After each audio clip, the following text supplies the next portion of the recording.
अस्सलाम वालेकुम ख़वातीन और हज़रात, मैं हूं आपका मेज़बान फरीद रईस। और नाज़रीन, आज शो का आगाज़ हमने करना था साबिक़ वज़ीर आला पंजाब उस्मान बुज़दार की गुफ्तगू से, लेकिन चंद नागुज़ीर वजूहात की बिना पर वो हमारे शो में अब तक पहुंच नहीं सके हैं। फरीद भाई, सड़कों पर ट्रैफिक बहुत है, पहुंच जाएंगे। नहीं, ऐसा पहले हुआ नहीं है कभी भी। यानी शो करना है बुज़दार साहब, मैं परेशान हूँ, अब तक पहुंचे नहीं है। एक मिनट है, ये सीटियों की आवाज कहाँ से? सीटी की आवाजें आ रही हैं। अल्लाह खैर करे। बुज़दार साहब, आप वहां? मैं पहुंच गया हुआ हूँ। मैं तो रात को ही आ गया था इधर। रात से इस जगह पर मौजूद है? हाँ, मैं जो टाइम देता हूँ मैं उससे आगे पीछे होके आता हूँ। बुज़दार साहब यहाँ है ना, इधर बैठे हैं। ये जो सारे लोग बैठे हुए हैं ये अपने ही हैं। बुज़दार साहब, ये सारे हमारे दानिश्वर है, एतमाद और एतबार के लोग हैं। घबराने की कोई जरूरत नहीं है आपको। इनमें कोई सरकारी बंदा तो नहीं है? कोई भी नहीं है, सब अपने हैं। ये जो हैट वाला है इसका मुंह सरकारी सरकारी लगता है। हैट वाला लगता सरकारी है, हमारे दानिश्वर गौरी साहब हैं। अस्सलाम वालेकुम जी। नहीं, मैं सादा ही हूँ बुज़दार साहब, मेरा भाई रेंजर में है। बुज़दार साहब ऐसे ही आपसे मजाक कर रहे हैं, आइए शो में आइए। यार, इस तरह का मजाक इन दिनों में अच्छा नहीं होता। मजाक करने की भी कोई जगह होती है, कोई वक्त होता है। आप हर वक्त ही मजाक में पड़े रहते हैं। या अल्लाह, बुज़दार साहब क्या हुआ? वो नुक्कर में बख्तरबंद गाड़ी खड़ी है। बख्तरबंद कहाँ है? बुज़दार साहब, बख्तरबंद गाड़ी नहीं, अपने गोगा जी हैं। आजे आजे। या अल्लाह, यार आप क्या करते हो यार? मेरा तो दिल बैठ गया था। सर जी, आपका कसूर नहीं है। ये गोगा पेट भर के खाना खा ले ना तो बख्तरबंद गाड़ी लगती है। यार, इसको को 5-6 रोटियां कम खिलाया करो। बुज़दार साहब घबराए नहीं, बाहर आए, बैठे, आपसे बातें करनी है बहुत सारी। नहीं, आप इधर से ही कर लें। बुज़दार साहब, इस घर से तो वो आते हैं जो रुखसत हो चुके हैं। मैं भी रुखसत हो चुका हूँ खैर करे। सियासत से। अच्छा, बुज़दार साहब, ये अनाउंसमेंट हम आपकी सुन चुके हैं। बस इसीलिए मैं आपसे गुजारिश करनी चाहता हूं कि पूरे प्रोग्राम में मेरे साथ कोई सियासत पे बात ना करे। मैंने सियासत छोड़ दी है, बल्कि मैं तो अपना माजी भी भूल जाना चाहता हूं। अच्छा। उसके लिए मैं तो दीवारों पे हल्की हल्की टकरें भी मार रहा हूं। मगर वो याददाश्त खराब नहीं हो रही, दीवारों का प्लस्तर खराब हो रहा है। इसलिए मैं आपसे गुजारिश करूंगा कि पिछली कोई बात ना की जाए, माजी को भूल जाएं बस आप। मैं तो हर वक्त अल्लाह ताला के आगे दुआ गो रहता हूं कि याद माजी अजाब है यार, अब मुझसे छीन ले हफ्जा मेरा। अल्लाह, परेशानी वाली बात यह है फरीद साहब कि मुझे सियासत के अलावा कोई काम भी नहीं आता। वो क्या कहते हैं कि करूंगा क्या, अगर मोहब्बत में हो गया ना काम, मुझे तो इसके अलावा कोई और काम भी नहीं आता। हालांकि सियासत का लफ्ज आपने तकल्लुफा नहीं इस्तेमाल किया, और बुज़दार साहब सियासत आपने की ही कितनी है जो छोड़ने की बात कर रहे हैं। नहीं, सियासत तो बीच में डालने दें, वरना तो बाकी रह जाता है, मुझे कोई काम भी नहीं आता। ऐसी कोई बात नहीं, अल्लाह के फजल से काम सारे मैं कर लेता हूँ। अब सियासत छोड़ी है ना, इसीलिए मैं कोयटे आया हूँ। क्योंकि इधर जो बॉर्डर मार्केट बनाई है ना मेरे लीडर मियां मोहम्मद शहबाज शरीफ साहब ने। आपके लीडर और मियां शहबाज शरीफ? देखें, जो कौम का वजीर आजम होता है वो पूरी कौम का लीडर होता है। और मैं ये समझता हूँ कि जो मेरे मुल्क के लिए अच्छा है वही अच्छा है, इसलिए सब अच्छा है। वैसे बुज़दार साहब, जो आप दीवारों पे टक्कर मार रहे थे, हल्का हल्का उसका असर शुरू हो गया। अच्छा बुज़दार साहब, ये तो बताइए, सियासत छोड़ना ही थी तो मुल्तान में प्रेस कॉन्फ्रेंस करते, तौसा में प्रेस कॉन्फ्रेंस करते, ये कोयटा पहुंचकर प्रेस कॉन्फ्रेंस करने की क्या जरूरत थी? इसीलिए मैं किसी शो में नहीं जाता। पिछले सवाल से अभी संभलता नहीं हूं तो अगला सिर में काट मारते हैं। देखें, बात यह है कि तौसे में मैं प्रेस कॉन्फ्रेंस कर सकता हूं, मेरा अपना शहर है, ऐसी कोई बात नहीं है। मगर एक छोटी सी प्रॉब्लम यह है कि मेरा जो महल्ले का परचून वाला है उससे मैंने कहा था कि फिक्र ना करो, आइंदा जब मैं दूसरी दफा वज़ीर आला बनूंगा तो तुम्हारा बिल पे कर दूंगा। अच्छा, तो इन जालमों ने दूसरी दफा मौका नहीं आने दिया, इसलिए फिर परचून वाला मेरे पीछे पीछे। सिर्फ परचून वाला ही नहीं फरीद साहब, परचून वाला पीछे है, पुलिस पीछे है, रेंजर वाले पीछे है, नैब पीछे है।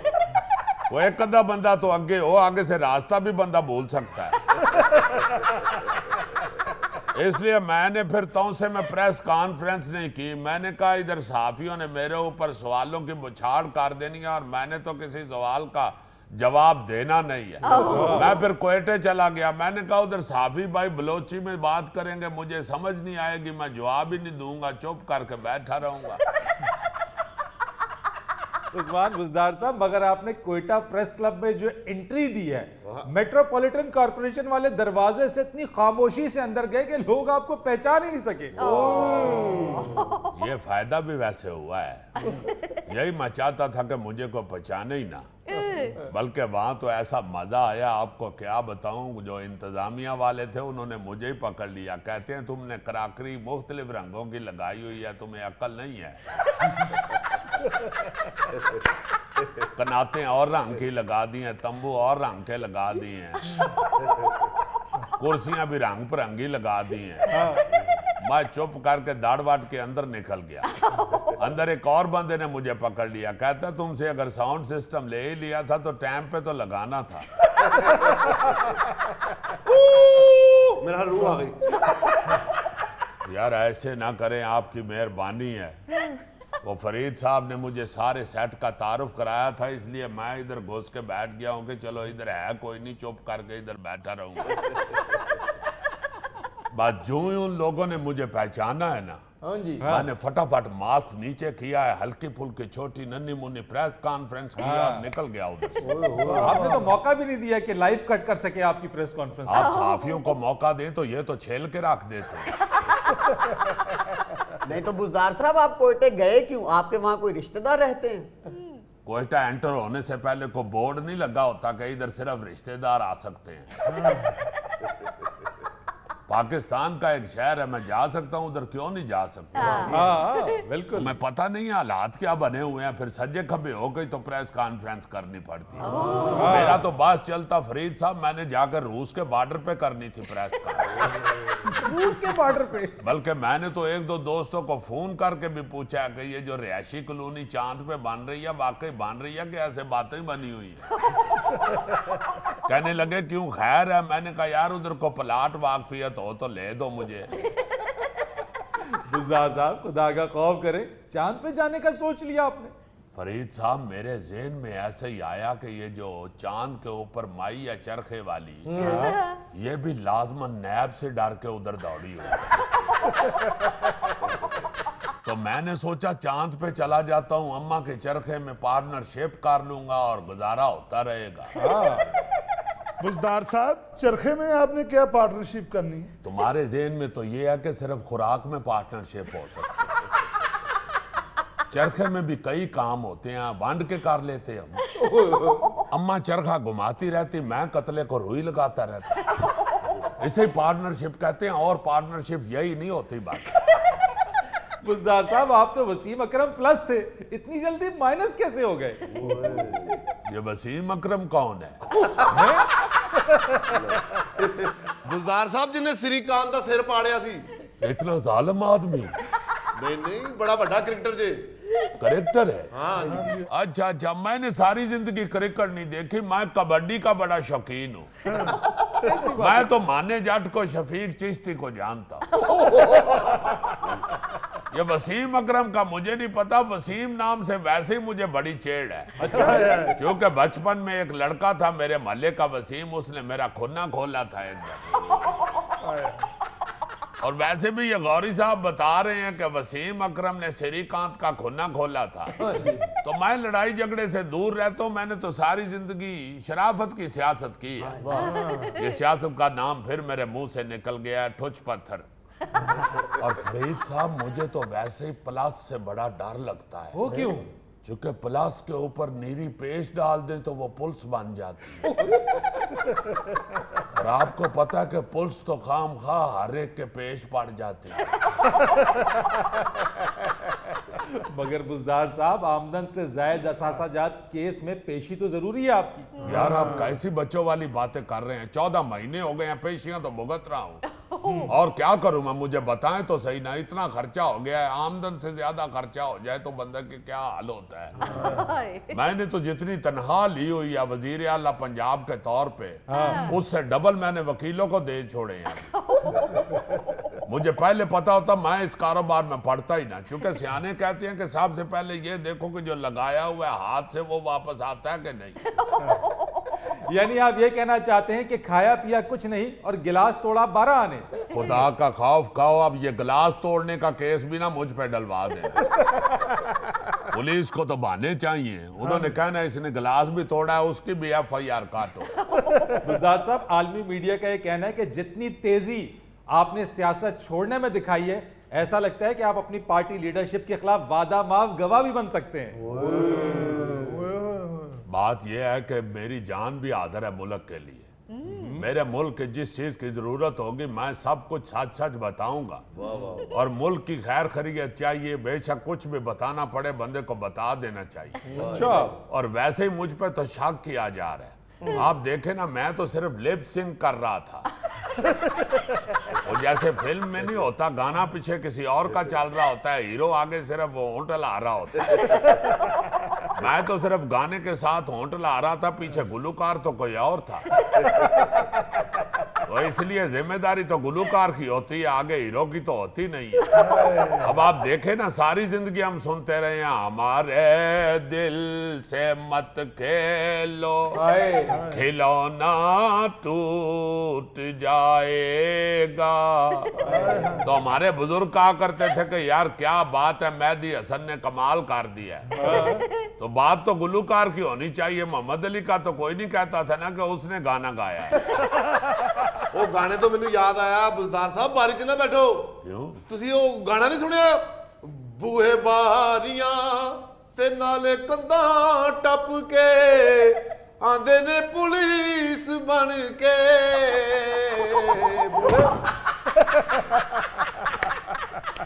नाज़रीन, यहाँ पर वक्त हुआ है एक ब्रेक का, हमारे साथ रहिए। एक दिन आप लोगों को पानी ना पहुंचाया जाए तो आपको पता हो कि पानी की कीमत क्या है, आप 4 गुना ज्यादा लेंगे। इस काम के लिए मुझे यहाँ बुलवाया आप लोगों ने। भाईजान बैठकर बैठे बात करें आप, ये आप चैनल खड़े भी हुए तो कोई ज्यादा फर्क नहीं पड़ा, इसलिए बैठ जाए।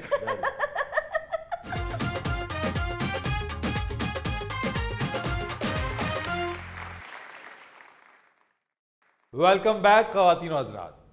और नाज़रीन, कराची में पानी का बहरान इतनी शिद्दत इख्तियार कर गया है कि हर दूसरे शख्स को उसके हिस्से का पानी नहीं मिल रहा है। आज हमारे शो में मौजूद हैं वाटर बोर्ड के एक ऑफिसर और सारिफ। अस्सलाम वालेकुम। वालेकुम सलाम। क्या हाल है भाई? भाईजान, आप इनसे पूछें कि ये टैंकर माफिया कब छोड़ेगा हमारी जान। गरीब आदमी का इन्होंने क्या हाल कर दिया है। भाई मेरे थोड़ा सा हौसला कर लो, मंसूबे का इफ्तिताह हो चुका है, इंशाल्लाह अनकरीब टैंकर से निजात मिल जाएगी आप। हाँ, ये वही मंसूबा है ना जो गुज़िश्ता 8 बरसों में कई बार इसका इफ्तिताह हो चुका है, लेकिन आज भी शहरियों को टैंकर से निजात नहीं मिल सकी। देखो फरीद भाई, हम चाहते हैं कि हर वजीर से और हर हुकूमत से उस मंसूबे का इफ्तिताह हो जाए ताकि बरकत पड़ जाए। और इफ्तिताह हर दफा इस तरह करते हैं जैसे ओलंपिक गेम्स का इफ्तिताह नहीं होता, हला से इफ्तिताह होता है, और ऐसे लगता है कि जैसे 2-3 हफ्तों में ये सारा मंसूबा पूरा हो जाएगा। भाई साहब बात सुनिए, जो हालात चल रहे हैं इनको तो शुक्र करना चाहिए कि कहां से पानी टैंकर में लाके इनके घर तक पहुंचाया जाता है। भाई अल्लाह आप के बड़ा बाद- फ्री पहुंचा रहे हैं, वो बेचारे पैसे दे दे के थक गए हैं। हाँ जी, तो बिल्कुल भाई सही कह पेट्रोल रहे हैं। हमें मुफ्त मिलता है, ट्यूनिंग गाड़ी की मुफ्त होती है, या पानी पीछे से हमें मुफ्त मिलता है, ये बताएं जरा। एक मिनट यार, ठहरो ठहरो, एक मिनट। ये टैंकर के जरिए पानी पहुंचाने की जिम्मेदारी वाटर बोर्ड की नहीं है। वाटर बोर्ड की जिम्मेदारी है कि सार्फिन को नलकों तक उनके घरों में पानी पहुंचाया जाए। देखिए भाई साहब, पानी की किल्लत है। अरे भाई, किल्लत है तो टैंकर को पानी मिल रहा है, लोगों को घरों में पानी नहीं मिल रहा। देखो दो ही सूरतें हैं, या टैंकर भरवा लें या पानी घर पहुंचवा लें। तो आप टैंकर को बीच में से निकाल देना। ये जो टैंकर माफिया है, यानी Karachi water and sewerage board का काम ही यही है कि पानी को सार्फिन के घरों तक पहुंचाएं आप, लेकिन आप ये काम नहीं कर रहे हैं। टैंकर माफिया बीच में क्यों है? बहुत खूब, जो खिदमत खल्क कर रहे हैं उसको आप माफिया कह रहे हैं। ये खिदमत खल्क है। महंगे टैंकर, यानी उसके पैसे चार्ज कर रहे हैं आप लोग, आप उनको मुफ्त में दे रहे हैं पानी। यार जो एक दिन खिदमत आप खल्क लोगों की को बात कर रहे पानी हैं। ना पहुंचाया जाए तो आपको पता हो कि पानी की कीमत क्या है, आप 4 गुना ज्यादा लें। ये इस काम के लिए मुझे यहाँ बुलवाया आप लोगों ने। भाईजान बैठकर बैठे बात करें आप, ये आप चैनल खड़े भी हुए तो कोई ज्यादा फर्क नहीं पड़ा, इसलिए बैठ जाए। बढ़ बढ़ के बातें कर रहे हो, अवाम तुम्हारी वजह से मुंह धोने से बैठी है। फरीद भाई मैं महीना रहा हूं कराची, और यकीन करें महीना मैंने मुंह नहीं धोया कि और किसी का काम आ जाएगा पानी। गौरी साहब आप दुरुस्त कह रहे हैं, कराची में ऐसे ऐसे इलाके, ऐसी ऐसी जगहें जहां पे लोग मजबूर हैं, वो बेचारे क्या करें, उनके घर में नलके हैं, पानी पहले आता था, अब तो पानी नहीं आता। अब इन्होंने काम क्या शुरू कर दिया है कि टैंकर्स के जरिए महंगे दामों लोगों को पानी बेचना शुरू कर दिया है। और एक और बात आप ये भी सुने, हमारे वजीर खारजा बिलावल भुट्टो जरदारी साहब ने गुज़िश्ता दिनों क्या कहा, उन्होंने कहा जनाब कि मैं खुद टैंकर से पानी खरीद कर पीता हूं। अब बात आप सुने कि 15 वर्षों से पाकिस्तान पीपल्स पार्टी सिंध पर हुक्मरानी कर रही है और हमारे वजीर खारजा साहब ये बात कर रहे हैं। हाँ नहीं, मेरा मतलब है ये तो शर्मिंदगी वाली बात थी। हालांकि बिलावल भुट्टो जरदारी साहब हमारे आइंदा वजीर आजम हैं और अक्लमंद आदमी हैं, उन्हें ऐसी बात नहीं करनी चाहिए थी। ये तो उनकी जिम्मेदारी है कि पानी जो है वो नहीं घरों में पहुंच रहा। और फिर ये है कि पिछले कई सालों से, बल्कि एक लंबे अरसे से आप ही की हुकूमत है। और आप, मेरा मतलब है कि शहबाज शरीफ साहब वजीर आजम साहब से कह रहे हैं कि हजूर शहबाज स्पीड की जरूरत है कराची में।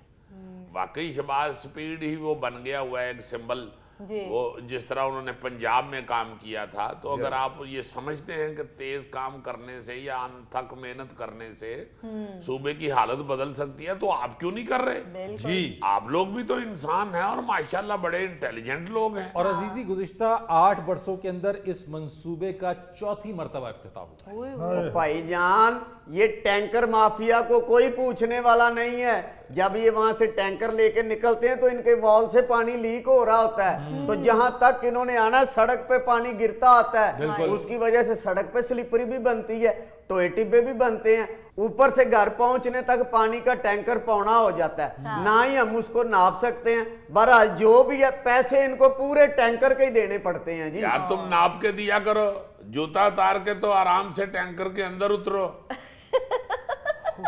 बल्कि ऊपर से उतरने की भी जरूरत नहीं, पैप के जरिए अंदर जाओ और देखो अंदर से कितना टैंकर खाली है। अगर तुम उसमें डूब गए तो समझो भरा हुआ है, अगर बच गए तो फिर खाली है।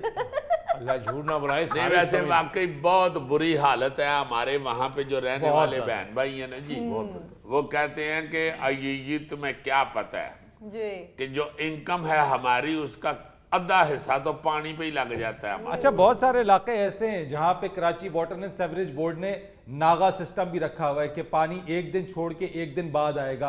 अब वो लोग एक दिन के नागे के इंतजार में रहते हैं, बल्कि होता ये है कि वो पानी एक दिन का नागा नहीं, 2 दिन 3 दिन 4 दिन हो जाता है और लोग अपनी जरूरत के लिए फिर इसी वाटर बोर्ड से टैंकर खरीदने पर मजबूर होते हैं। ये पानी के हवाले से तो कराची के साथ बड़ी नाइंसाफी हो रही है। आप देखें कि यहाँ पे हम कितनी देर टूटी के थल्ले बैठ के तो गोगा बेचारा वो करता रहता है। मैं इसी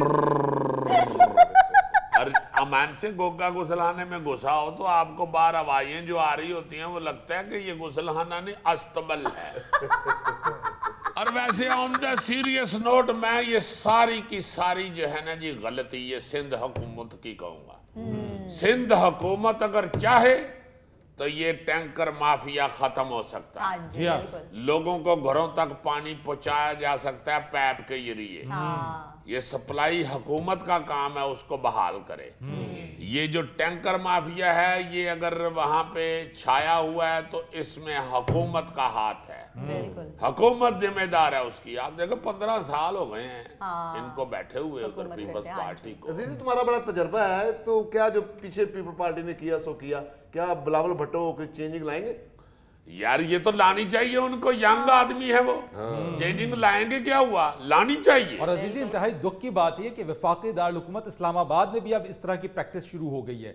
सीडीए वहां पर लोगों के घरों में वाटर टैंकर के जरिए पानी पहुंचाने का काम कर रहा है। बहुत अच्छे, यानी हुकूमत ये स्यापा खत्म करने की बजाय और बढ़ा रही है। फरीद साहब 5000 गैलन का जो टैंकर है तकरीबन 4000 रुपए का आ रहा है। फिर ऊपर से ये जालिम ये करते हैं कि जहां से टैंकर ने भरना है वहां से लेके जहां पहुंच देनी है वहां का किराया भी डालते हैं। अब इनको ये बताएं कि गरीब आदमी अपने बच्चों को रोटी खिलाए या ये सिर्फ पानी लेके दे। दुरुस्त बात की तुमने। नहीं तो तुम बड़ा टैंकर क्यों खरीदते हो? वैसे मैं माफी चाहता हूँ, एहतियात करो तुम्हें पानी की क्या जरूरत है? तुम्हारा तो गुस्ल भी मेरा ख्याल है जैसे वो चमची पानी की भर के बीच में गोली नहीं मिक्स करते इस तरह तुम चमची पानी की भर के उसमें छलांग लगाओ, ऊपर से तुम्हें कोई हलाए तो तुम्हारा गुस्ल हो गया। अजीजी कुछ ख्याल करो, उसके बच्चे हैं, उसकी फैमिली है। यार बच्चे उसके कौन से गोगे गोगे जितने होंगे। नाज़रीन यहाँ पर वक्त हुआ है एक ब्रेक का, हमारे साथ रहिए। आप हैरान होंगे फरीद कि ये पहली दफा ऐसा हुआ है इस साल कि आपकी भाभी की बर्थडे पे मैंने उसे कोई गोल्ड की चीज गिफ्ट नहीं की। फिर वही गल, अदरक 200 रुपए का अध पा हो गया जे, हुण अदरक का जेवर पवाया करो भैन साडी नू।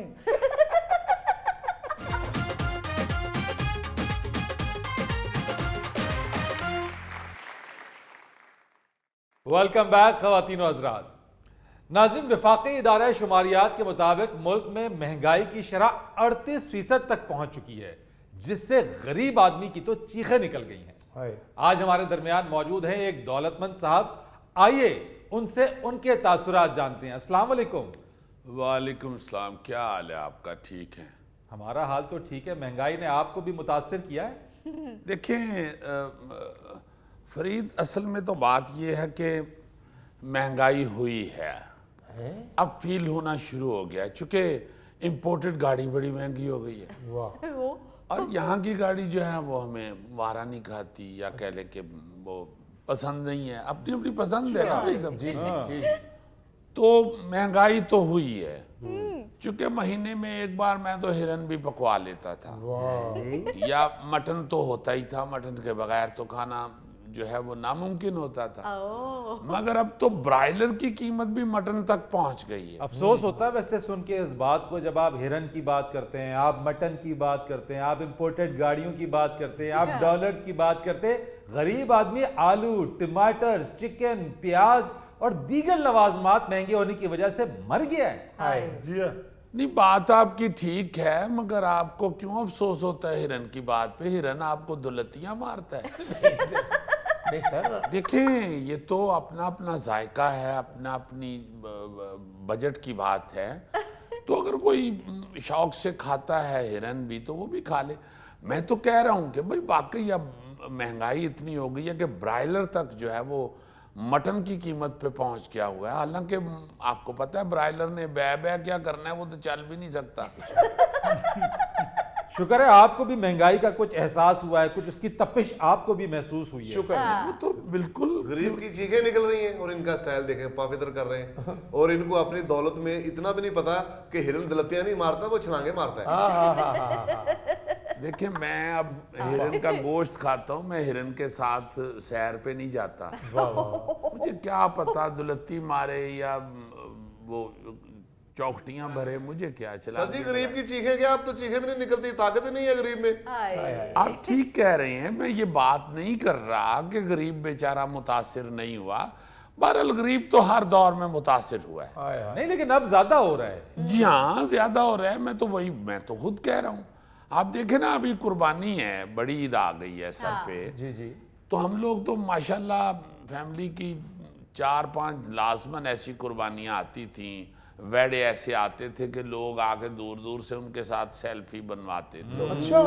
तो अब तो उस साइज का वेड़ा जो है या उस लुक का वेड़ा जो है वो मेरा ख्याल है कि 50 लाख से भी नहीं मिल रहा, 55-60 पे पहुंचा हुआ है। तो मेरा मतलब है कि अब वो लोग बेचारे कहाँ सेल्फियां बनवाने जाएंगे।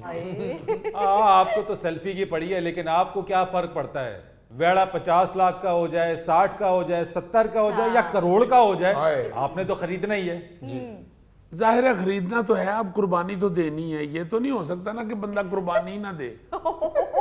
असल में आपने कुर्बानी की नीयत से नहीं करना होता ना, आपने तो दिखावे की नीयत से करना होता है। ये दिखावा क्या, मैं कौन सा वेड़े को लेके सिनेमा पहुंच जाता हूँ और उस पर टिकट लगा लेता हूँ। भाई सन में से ज्यादा रश आपके दरवाजे पे लगा होता है, फिर आपने गली बंद की हुई होती है, वहीं पे आके लोग उससे सेल्फियां बनवा रहे होते हैं। ये कोई बुरी बात तो नहीं है ना, बच्चे आ जाते हैं अगर लोग देखने तो कोई बुरी बात नहीं। बहरहाल जो डिस्कस करने वाली बात है वो तो यही है कि वाकई अब इतनी महंगाई हो गई है, इतनी महंगाई। देखिए मैं तो खुद कितनी जमीन बेच चुका हूँ। अच्छा, हाँ, चूंकि कारोबार भी जो है वो भी आपको पता ही है कि चल ही नहीं रहे उस तरह, आमदन तो है नहीं। अब जो आदतें पड़ी हुई हैं वो तो उसी तरह है। आमदन नहीं है, उसके बावजूद सोने की चेन गले में डाली हुई है। मयार जिंदगी ऐसा है जिसे देख के आम आदमी एहसास कमतरी में मुब्तला हो ये गया। बात सॉरी फरीद साहब, मैं भी यही कहने वाला था कि कुर्ते का कलर देख के लग रहा है कि इनको कोई टेंशन नहीं। नहीं, अब आप कलर की तरफ ना जाएं, अब ये ना कह दीजिएगा कि मेरा कलर देखें जरा कितनी महंगाई हो गई। फ्री साहब बिल दें तो रोटी पूरी नहीं होती, रोटी पूरी करें तो बिल नहीं दिए जाते।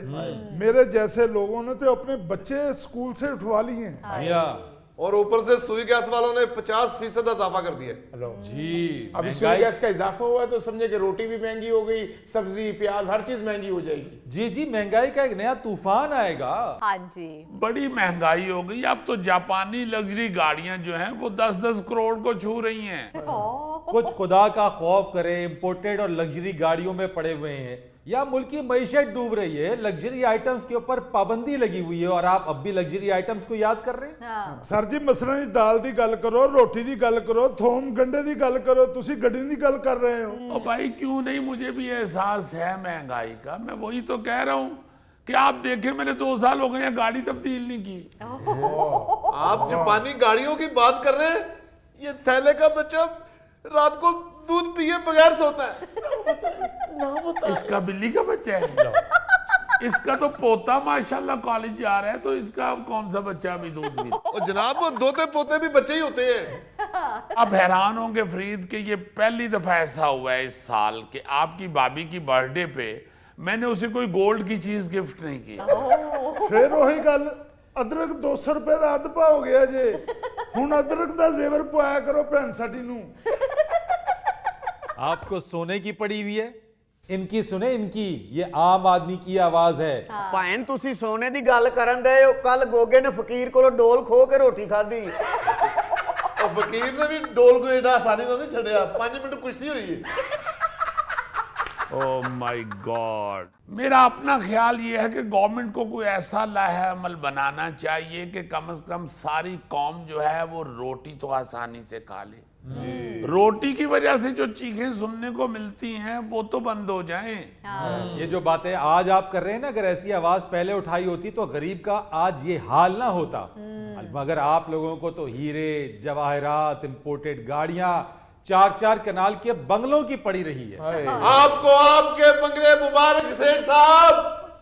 यहाँ गोगे के मालिक मकान ने इसका सामान ऐसे बाहर फेंका है जिस तरह उन्हें पता सी कि ਇਹਦੇ ਚ कोई कीमती चीज नहीं की। नाज़रीन, यहाँ पर वक्त हुआ है एक ब्रेक का, हमारे साथ रहिए। वैसे तो हमें हस्बे हाल के सारे रंग ही बहुत पसंद है, लेकिन अजीजी का शहबाज शरीफ और शाह महमूद कुरैशी वाला सेगमेंट हमारा फेवरेट सेगमेंट है। बहुत शुक्रिया, बहुत शुक्रिया, वाह वाह बहुत शुक्रिया। वाह वाह।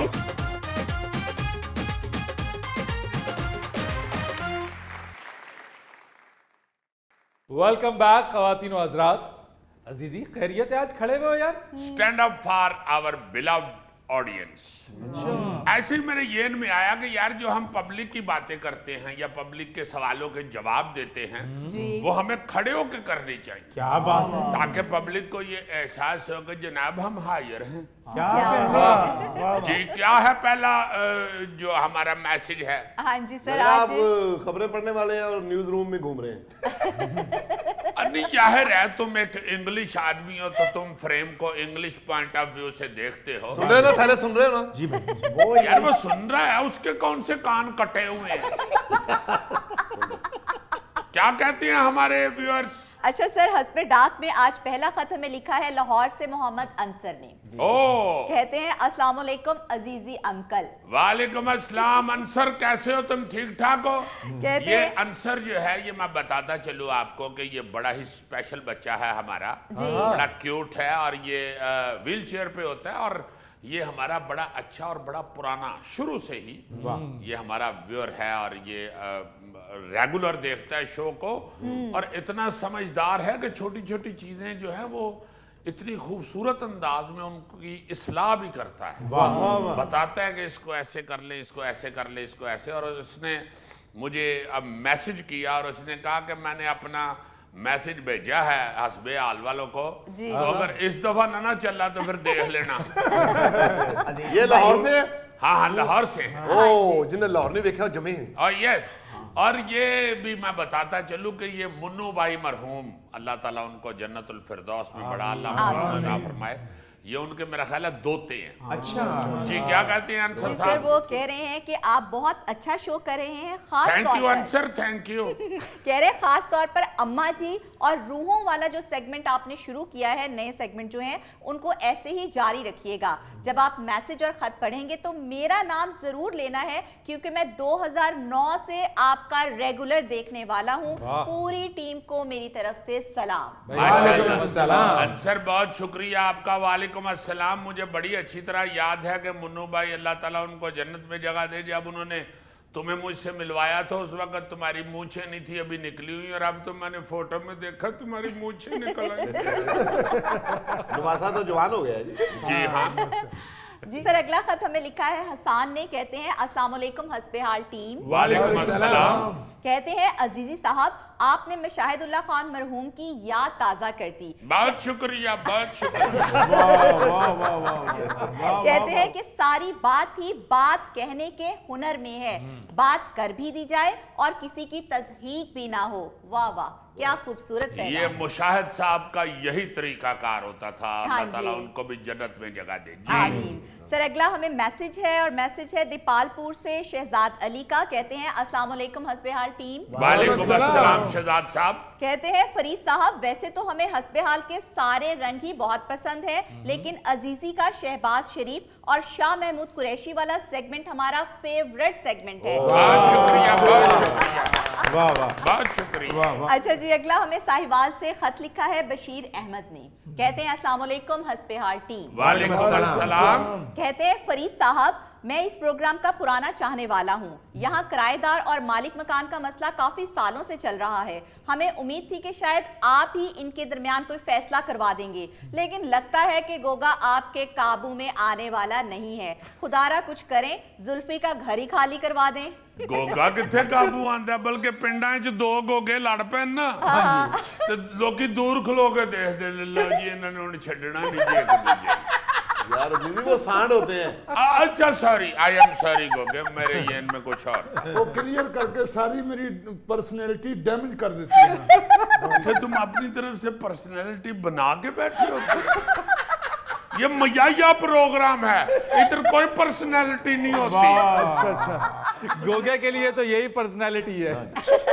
गोगे, अभी तुम्हारी कोई विग खींच लेना तो सारी पर्सनालिटी ओपन हो जाएगी।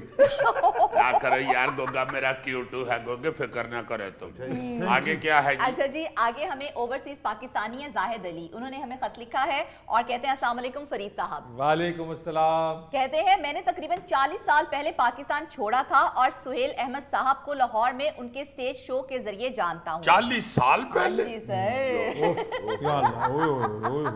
इतना पुराना जानते हैं। कहते हैं कि उन दिनों वो एक जवान आदमी थे, फिर मैंने कई सालों बाद उन्हें हस्बे हाल में एक बूढ़े बाबे के गेटअप में देखा था। तब से मैं उनका बहुत बड़ा फैन हूँ और हस्बे हाल का भी फैन हूँ। वो गेटअप था बाबे का। I am young man.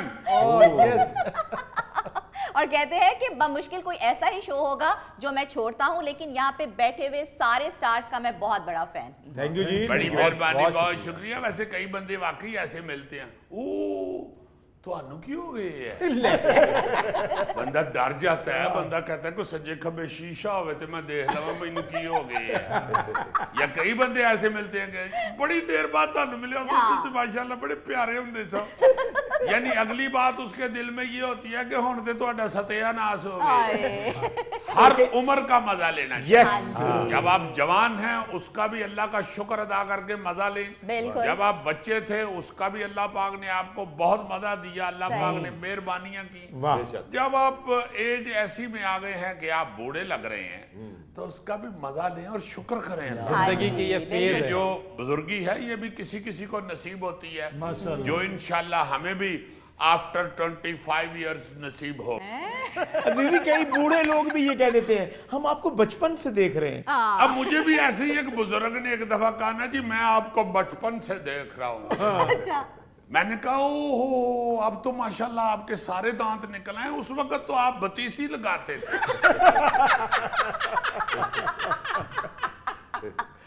नाज़रीन, ये था आज का हस्बे हाल। जाने से पहले एक खूबसूरत बात, जो इंसान जितना खामोश रहता है वो उतना अपनी इज्जत को महफूज रखता है। क्या अपने मेजबान फरीद रईस को इजाजत दीजिए। आइंदा हफ्ते आपसे फिर मुलाकात करेंगे।